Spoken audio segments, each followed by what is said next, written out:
have we really experienced anything like this close to COVID levels? But the turnaround time that we can expect to get out of playing puss and get back to what we do, playing calls, Yep. and get back to that side with the trade war and everything going on. What do you think is the time frame on the market kind of turning around and getting back to when we gonna get our money back? Yeah. Man, that's a good question. So what happens is I seen it. Last year we hit 65 on the VIX in August. yeah? The difference between last year was we just had to get rates back down. So we didn't need. We just was waiting on the Fed to get rates back down.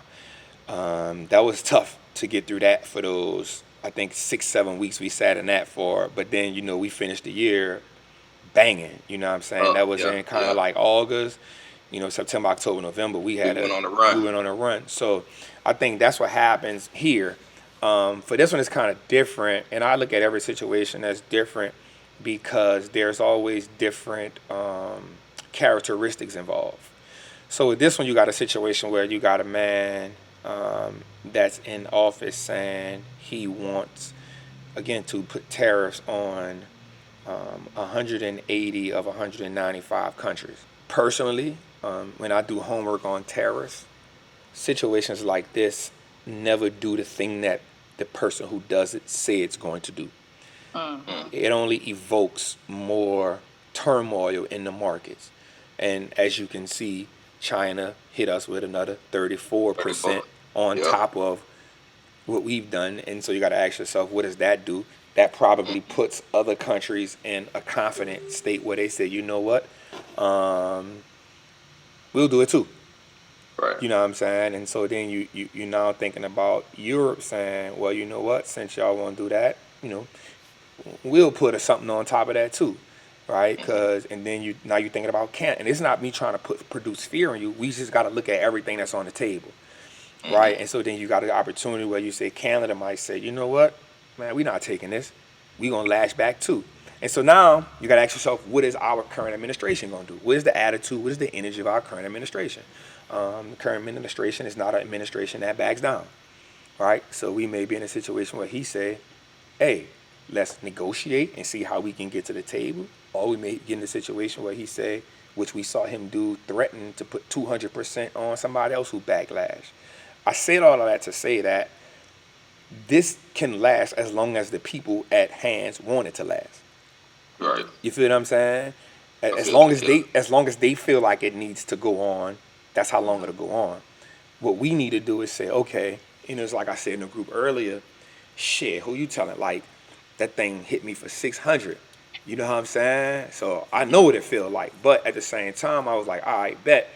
What we do is we get pieces of it back, right? Which is kind of what we've done the last 2 days. You know what I'm saying? We've gotten pieces of it back. Of course, it ain't that 100 burger like we want. You know what I'm saying? That 50 burger like we want. But, we getting 10 back here.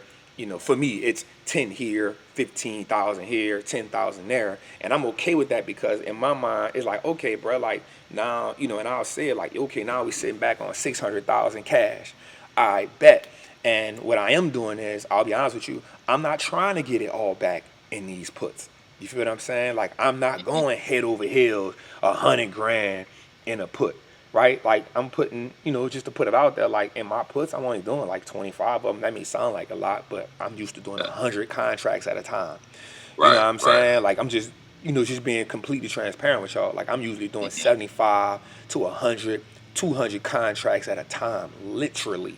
You know what I'm saying? So, but now I'm like, all right, let me do 25 puts here. Let me do 35 puts here. Let me do 15 puts here. Why? I don't want to get it all back at once, but I need to do is just chip away at that elephant, put it to the side. Now, if I look at the big number, the number says 1.1 million. All right, I gotta eat that little by little until I can get back into the market where I get it in chunks. That's the goal. So to answer the queen, we're going to get our money back for sure, but it's going to take us some time to get. I ain't even talking to you no more, bro. I'm talking to her, You know what I'm saying? So we gonna get our bread back clean for sure, but we just get it back bit by bit right here. We don't got to be super aggressive here to try to get it all back at once. I don't want nobody to do that. But we get it back piece by piece, and then once the market turns, then we get it back in big chunks like that. That's my philosophy, that's my mindset, and that's how I plan on navigating, man. I understand that, and I appreciate it as well. His risk tolerance is extremely high. Mine is extremely low. Yep. So he tells me on the back end today, he was like, do you want to know it's going to make you emotional? And I was like, no. And I was like, okay, tell me. And then I was like, so, just hopping. He was on this call, and I kind of heard what was going on. I hopped in, and I do appreciate that from you. And okay, I'm hanging in there. So, I'm with him. And listen, I'm gonna tell y'all more than anything, man. I salute that because you're supposed to be able to have that conversation, right? And you got, and it's a good dynamic for both of y'all to have. And I'm gonna tell you why it's a great dynamic for both of you to have, because your cautiousness can also help counter his aggressiveness. You know what I'm saying? Your cautiousness is going to actually make him analyze what he's doing, because the last thing he won't do is hear your mouth about losing some money. You know what I'm saying? It's just real talk. So it's going to keep him in check. So it's going to keep him from going crazy. You know what I'm saying? It's going to keep him from just betting the house on something. It's going to make him, gauge that. You know what I'm saying? So that's a good balance at the same time. So you did the right thing by hopping on, because at this point I don't want to talk to him no more. I know who I got to talk to. You know what I'm saying? Yeah, you already know. I appreciate that. Yes, Queen. I appreciate you. All good. I could be in the background. That's a fact. Thank you. Speaking of tariffs, I know you said you studied that. I was looking at it the other day too, and what happened in 2018. Yep. And the Fed ended up raising interest rates like crazy in the fall of that year. And the stock market just collapsed pretty much. And I keep reading and seeing online that Wall Street is expecting 4 rate cuts or 3 or 4 rate cuts. Yeah. Powell obviously didn't say anything about that today. Nothing. I just want to hear your take on it because I'm listening to Bloomberg, CNBC, looking at Yahoo Finance. It says the market is expecting this, and I don't understand why. So the market wants to go up, and so one of the bad things about what the market will do is the market will paint pictures that ain't even there. Right? The market will paint a picture that's not there, and here's the. I'm about to tell you something that's going to be so crazy. The market will paint a picture that's not there and then get upset that the thing that they thought was going to happen didn't happen, but nobody said that was going to happen but them. Did that make sense? Tell me in the chat. That's what the market will do. The market will paint a picture because it wants to go up so bad. It will paint a picture of what they expect to happen with no inclination that was going to happen. And then they'll get upset that the thing that they were delusional about that was going to happen doesn't happen, right? That was one of the reasons why the market sold off last year. They started off the year. The Fed ain't ever telling we was going to cut 6 or 7 times. The market said we should get 6 or 7 cuts this year. By the time the market got down to 2 cuts or 3 cuts, that's why we took all the heat in November. I mean, in December. In December. Yeah. December, yeah. That's why we took so much heat, because they was expecting, bro, I ain't never tell y'all I was going to do that. You know what I'm saying? And so I never get caught up in what they be expecting. That man ain't come out here and said, I think that man told us 2 cuts. I think he verbally said 2 cuts. He looking to cut twice. That's what he said. That's what I'm sticking with. And that's my mindset. Now, I did know, and again, I was talking to Bain earlier, and I didn't think that he was going to cut today. Because because we added 155 or 200 some jobs. You can't cut when you do that. You know what I'm saying? You got to see unemployment go up so he can cut. So I knew that wasn't going to happen. So Trump, he's already negotiating, I guess, potentially with Vietnam and stuff like that. Mm-hmm. I left my plays, honestly, because I don't think that he can continue on without negotiation. That's my belief. Yep. But I wanted to hear kind of some of your thoughts on that, either today or, like I said, if you got time, you could touch on it on Trapping Tuesday or something. Yep. We definitely know there needs to be negotiation. Something got to give, but how long before it gives is not what I'm about to try to speculate on. You know what I'm saying? I'll be honest with you. And I've said this 1,000 times. Hope. you can't hope your way through this game. Like, I just try to let the game give me what it's gonna give me, and then I try to just adjust to whatever the game is giving me, and I try to make the best decision after the game has told me what it wanted to do. And so I try not to put too much hope into what, especially what he gonna do. You know what I'm saying? I kind of try to just say, hey, here's what happens. Let me pivot to what's going to happen. I said that once I saw what was going to happen April 2nd, I was going to have an idea what to do. I kind of stuck to that. And because I had an idea what they was going to do. And so that's why I was willing to make the pivots that I made. So far, they paying off. But again, we got a long way to go. We eat the elephant one bite at a time. And so that's how I feel. We have an option with a far out date for expiration. Do we need to close those out, or what's the risk? I guess I don't fully understand, because if they're in September. Yep. That's good. So here's was my ideology and philosophy behind that, right? We had some calls out August and September.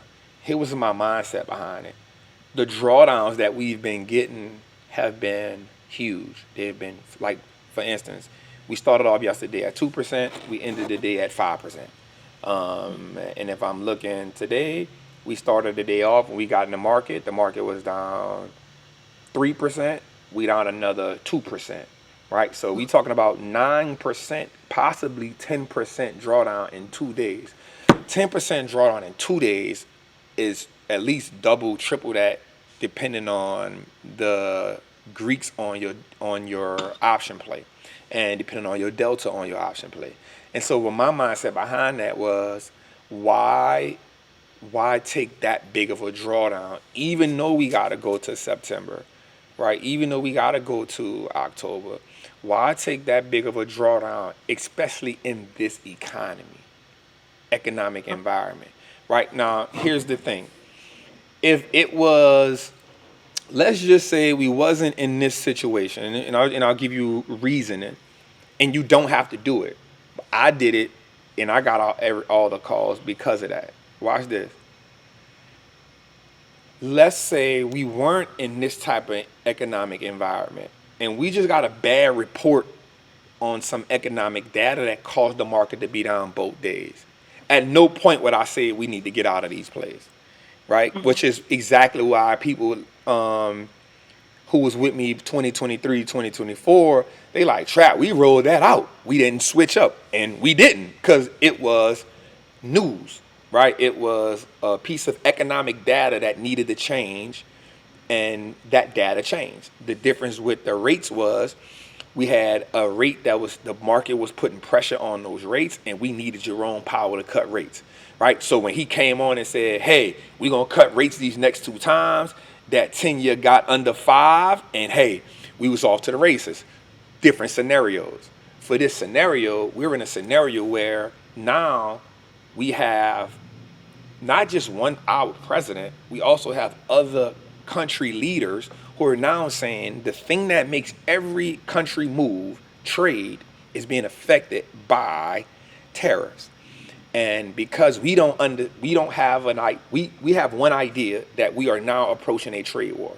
And we also understand that this has affected us for 6 weeks. The reason why I didn't make a move, because I said, I want to see what happens on this date that they had given us, because this gives us a clear path to what's ahead. The clear path is, this is how the market will respond, at least for the next week. My goal is, by the weekend, we'll get some type of idea. I'm not going to lie, what really made me shake my head today was, and I was just completely honest with y'all, what made me shake my head today was when the people talked about what was going on in the market, the president was going to play golf. To me, that was, bruh, what are we doing here, bruh? You know what I'm saying? And so, for me, that was the ideology for him. For me, it was, let's not take unnecessary losses, more than what we've already taken. Let's save some of that capital. Let's get some of it back right here. And then if we can do that, if we can chip away at it, we can be in a better position from a capital perspective when the market does turn. The only thing about this that does, it doesn't bother me, but I don't want to be too positioned. One thing I won't be too positioned in puts to where we don't take advantage when the market rally does happen, if that makes sense. So I'm not about to go put crazy like we did puts today, we did put yesterday. I just want to see what happens over the weekend. You know what I'm saying? Especially with Jerome Powell coming on today saying, yeah, we probably not going to cut rates. But I was telling Bain that in a group, I was like, he probably not going to cut rates because the unemployment number came in. Because the job thing came in so high. So I knew that was going to happen. So now I just want to sit back and look and see what's going on, and then we can position moving forward.